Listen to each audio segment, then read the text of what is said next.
Well, after that Discord episode, I think it's a good time for a simpler day in the life episode. Hilarious pet antics and an impatient dragon make for fun, adorable, and solid episode.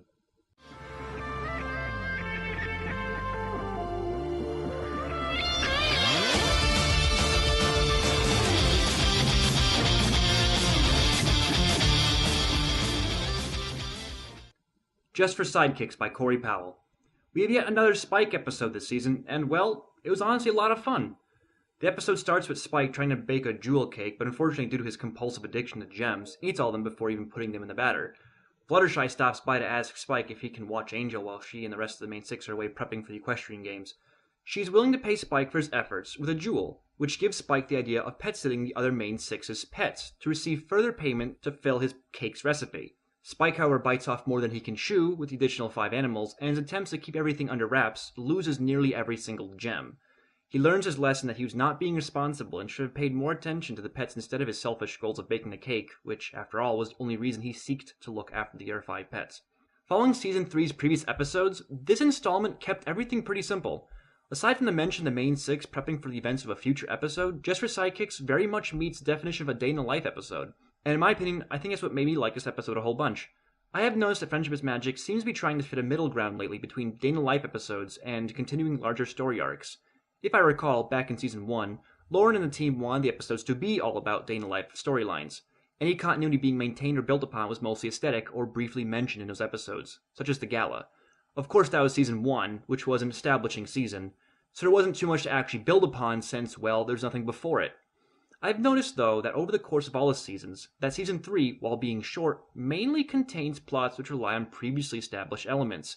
Cadence and Shining Armor, Trixie, the Wonderbolts, Discord. A decently sized fraction of Season 3 relies on these previously established elements. As such, there is a certain element to maintain continuity, which is, of course, expected. The whole point of Trixie returning is going to involve her beef with Twilight. The whole point of the Wonderbolts is going to involve Dash. These episodes can be awesome because we want to learn more about their continued subjects, but they can sometimes get a little complicated and can be victims to certain kinds of plot holes, gaps, contradictions, or bad pacing, which we've seen a little bit recently. I've noticed personally, though, that my favorite episodes are actually the ones which are standalones, with a few exceptions. Putting aside the previously introduced Tank and Owlicious, Just for Sidekicks was one of those fun standalone episodes for me. This episode shined mainly thanks to Kathy's brilliant performance of Spike, coupled with the hilarious sight gags. Powell just knows how to hit my sense of humor just right. He uses the right amount of exaggeration, expression, and timing. The industrial hairdryer, which is so powerful, is literally pancaking Winona, who just doesn't seem to give a fuck. Pinky screaming at Gummy. Tank just randomly bumping into shit. I have no idea why, but I can literally watch this particular scene a million times, and it hits me just right.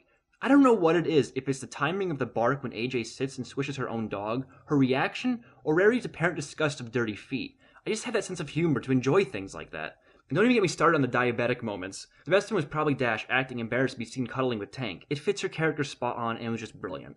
We even got some of that aesthetic continuity I mentioned before, such as whatever happened to Pee-wee the Phoenix, who we now know is given back to his parents. We got a glimpse of Big Mac and Shirley hanging out in the background, and from the looks of it, Screwloose is doing well with her treatment.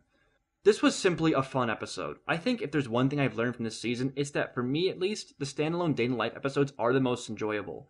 Even though I still love building upon story arcs, Day in the Life episodes can still be just as enjoyable, if not more. The gags and story are always paced well and fit nicely into those 22 minutes without a fear of not touching upon enough than what is needed.